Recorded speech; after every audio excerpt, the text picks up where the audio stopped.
Hi, it's Kathy Chenna with Tri-Cities Community TV, and we are in downtown Port Coquitlam at Lee Square today.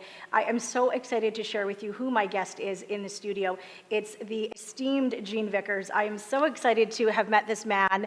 I've known you for quite a number of years, but a little bit more personally over the last 24 hours.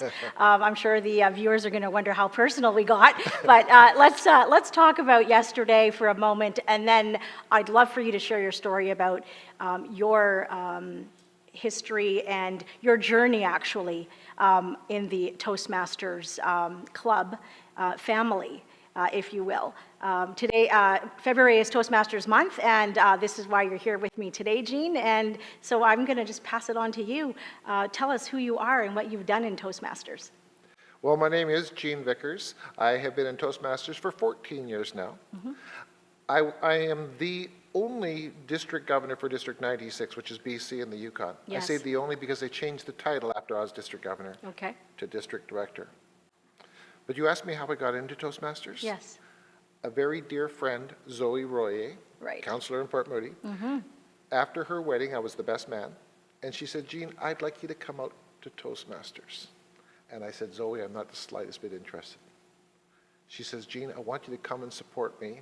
Well, I went out, fell in love with it, and I've been in there ever since. I know, I never really have a lot of trepidation about meeting new people or anything like that, but yesterday was the Toastmasters Leadership Institute, let's say an all-day workshop, and I decided to go all day. And I have to tell you, I left with like so many Facebook followers and friends, and it truly is this family, and I just felt so, like my love cup was very full yesterday. And that was just sort of my very first experience. So I'm the rookie in Toastmasters. We just charted our club this week, and you're going to be the, I'm going to call you the veteran if that's okay. and sort of, you were past governor, you said, correct? Past district governor. Past district governor, thank you. And so you belong to many different clubs, and what fulfills you about Toastmasters? There's several things. The first thing I thought of when I went to Toastmasters is I could develop some strong leadership skills that would help me a lot. But the thing I learned is I also developed some strong communication skills. And I obviously did okay because I have emceed at least 50 community events, plus many, many weddings. But what fulfills me now in Toastmasters is that ability to be able to help other people in their journey. And that's when I find someone who's brand new and I mentor that person. It really, that's what fulfills me. That's your give back, right? You bet. And what does Toastmasters month mean? Toastmasters, a lot of people like me have no idea the features, the values, the benefits of the organization. February is a time where it's just dedicated to make people realize this is Toastmasters, we're going to promote Toastmasters, share Toastmasters, and hey, come out and visit a club. And we put on a lot of special events. Hopefully people will see it and be attracted just like I was. And I know that there's like 116,000 people that are Toastmasters all around the world. There's different districts, there's areas, there's clubs, there's divisions, there's all these kinds of things. I'm still learning it all and connecting the dots myself, Gene. So essentially, if a person wanted to hone their skills, or even just come and check out a club just to see what it's all about. I mean, I work in the public speaking and debate industry. We teach kids all day long about public speaking, and we've never connected with Toastmasters. We just created our own corporate club.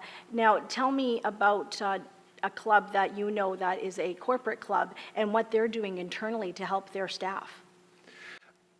I have had the opportunity to start a lot of corporate clubs.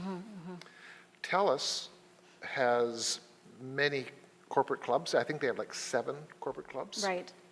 The company is very involved because they see the value to the individuals, and they participate financially. They participate as far as the strong support. A lot of people actually go up or elevated through the system because they've gone through the Toastmasters program. So for example, yesterday I met Telus Gardens, which they're known as Telus Gardeners. Nothing to do with gardening, but that's what they call themselves. So maybe they put out a notice or a memo, they put 20 plus people together, they meet weekly or every 2 weeks, however they decide to do it there, and they sort of chartered their own club, and that's how the corporate, because you're working within your business, and typically your business purchases your membership, et cetera, for you, yes? You bet. Okay, and now what about the clubs like City of the Arts Toastmasters or the other clubs that meet at City Hall or at the library? What are those? Those are public clubs. What's the difference? Well, with a community, with a, what you call a public club, those clubs are open to anybody who wants to come and check them out. There is absolutely no cost for a person to come and visit the club. If they see the value in it, what they'll probably find is the cost to join Toastmasters is a lot less than what they anticipated that it would. Most clubs are about $100 every 6 months as far as community clubs. Okay. And what happens is when you join that community club, you develop a lot of very close friends. You develop confidence like you wouldn't believe. Right, right. The communication skills, the leadership skills, they just all really make a difference. Yeah, and that's what this morning a friend of mine posted something, and she wanted, the people in her circle to post something that made them feel good this week. So I posted that I was at Toastmasters yesterday all day long, and that I wanted to be there because I felt it would be really great for me for personal development, really, at the end of the day. And maybe it's my pathway to leadership. Maybe it's my pathway to speak on a stage about a topic for 7 minutes. We all have a bucket list, right? And so I wrote that, and I just felt really good about, even leaving. Sure, I spent my whole Saturday yesterday, being there, and I'm looking forward to the conference at the end of March in North Vancouver. I've got my ticket. Do you have your ticket? You bet. Good. So we are going to tell you, the viewers, I think that even in such early days for me, creating a Toastmasters Club for our corporation, will be the best thing that we've ever done. I'm really looking forward to helping the parents that come to our school learn more about Toastmasters and get them speaking on a regular basis. But the conference is at the end of March, as I said, annualconference.d96toastmasters.ca. If you want to think about, trying to join us, go to a meeting. Everyone's super friendly, and it doesn't cost you anything to try it out. And go and support someone that maybe is actually, that's how you got, I won't say suckered in, because it's probably one of the best things that happened. You've been doing it for a long time, so. It was great.